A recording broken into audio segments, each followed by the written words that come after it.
Brief Introduction to Jodo Shinshu by Reverend Tsuji. Jodo Shinshu. Jodo Shinshu, literally meaning true Pure Land teaching, was founded by Shinran Shonin. In America, it is often called Shin Buddhism. The accepted date of the founding of this denomination is 1224, when the first draft of Shinran's most important work, Teaching, Practice, Faith, and Attainment, or Kyogaya Shinsho, was completed. Shinran Shonin. Shinran Shonin was born on May 21, 1173, the first day of the fourth month, third year of Joan, in the village of Hino, in the outskirts of Kyoto. When he was 4 years old, he lost his father, and later at the age of 9, he lost his mother.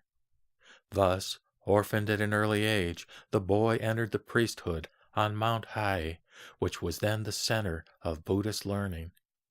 Here he was to stay for 20 years, practicing the most arduous of physical and mental disciplines.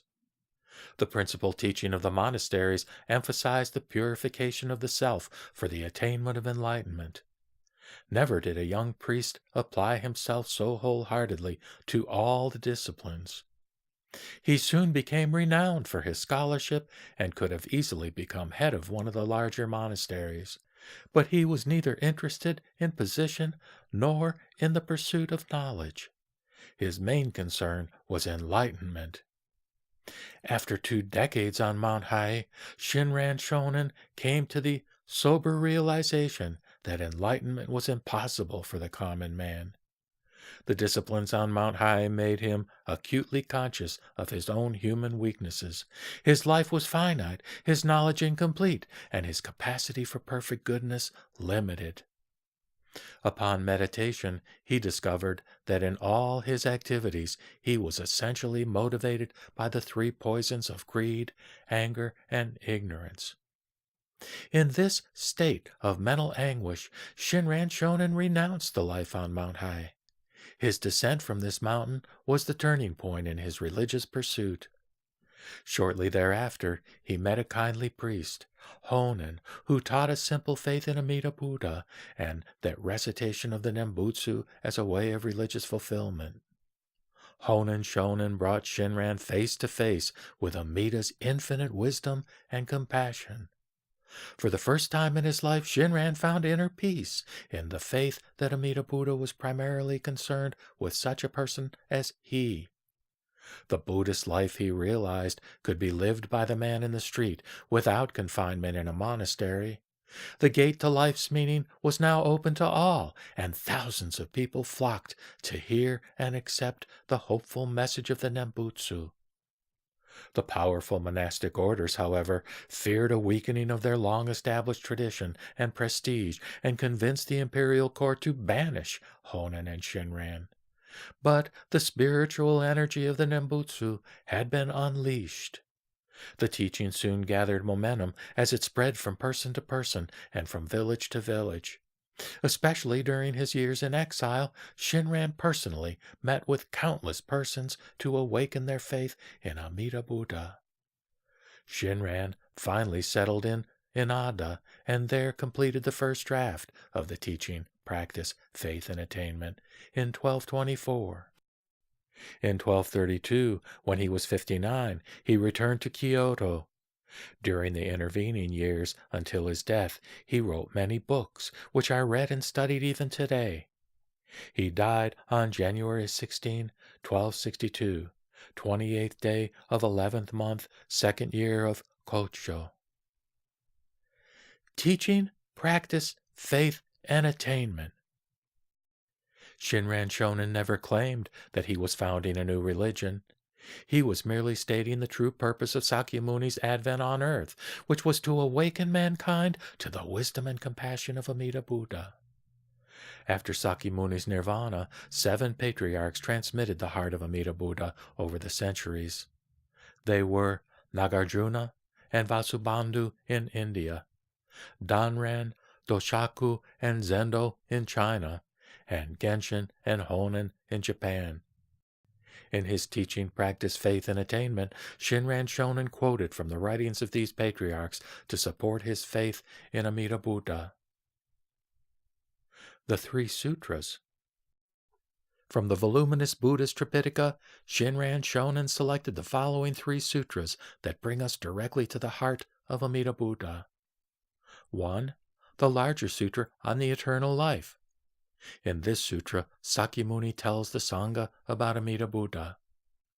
2. The Meditation Sutra on the Eternal Buddha.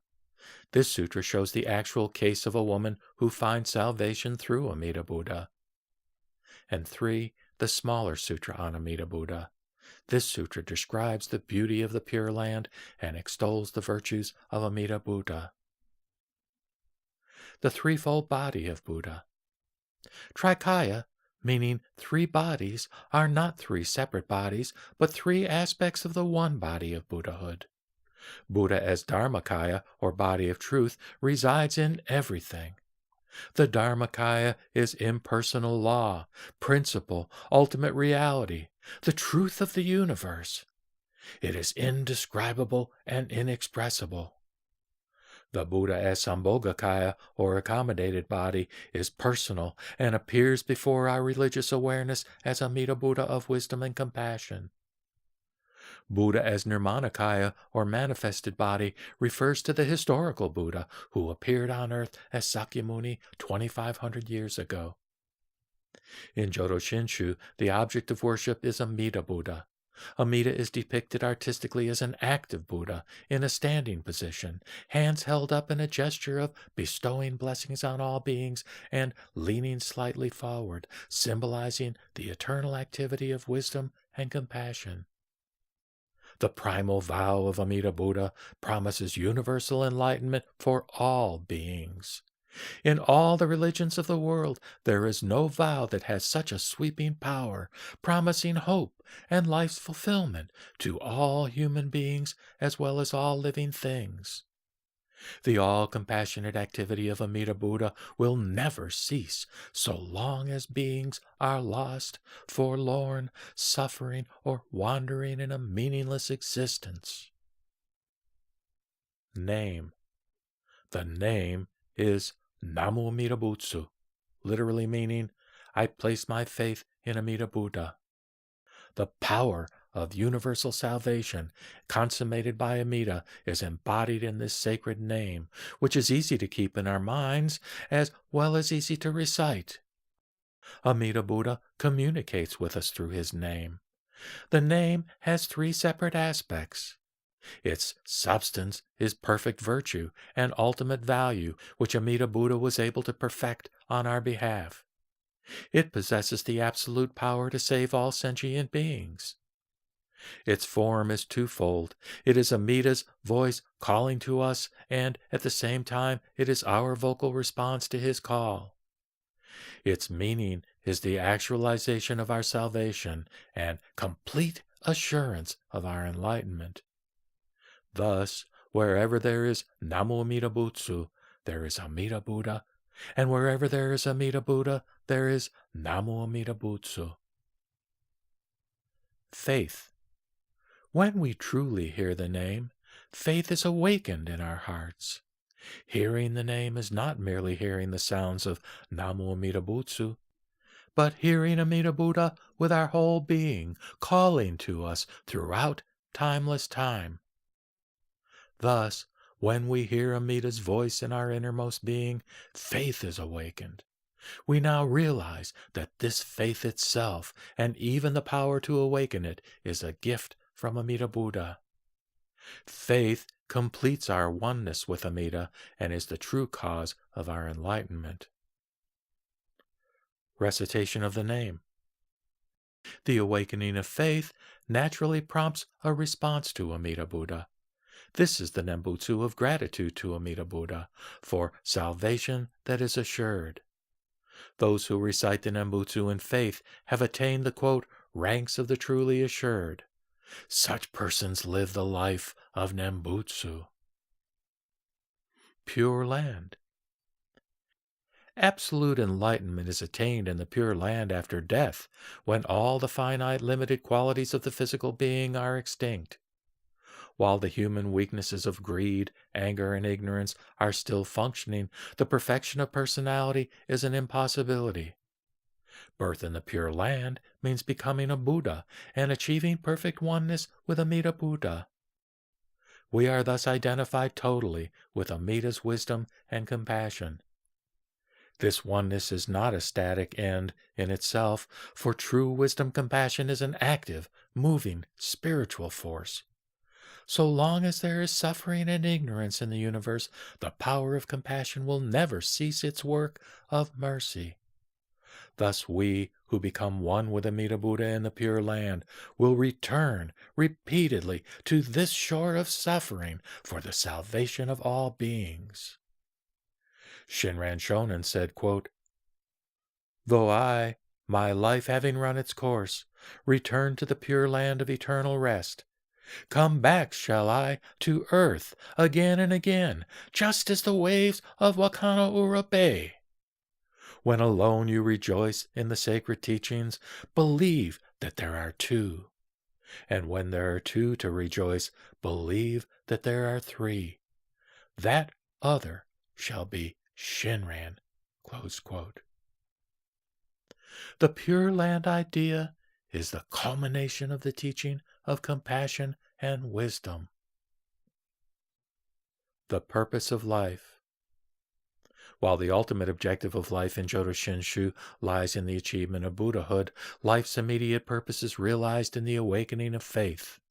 In this religious experience, we know that we now live in Amida's light. This is the spiritual state Shinran Shonin called the ranks of the truly assured.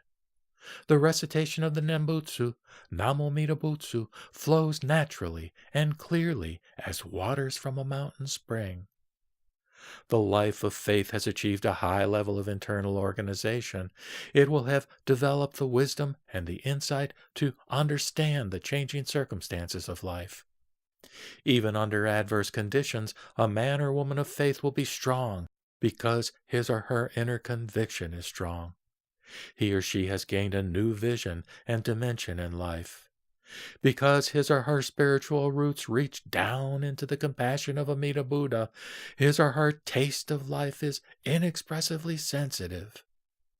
His or her religious acts are performed out of gratitude to Amida Buddha. He or she asks nothing of Amida, but dedicates whole being to him. Namu Amida Butsu. Namu Amida Butsu. Namu Amida Butsu.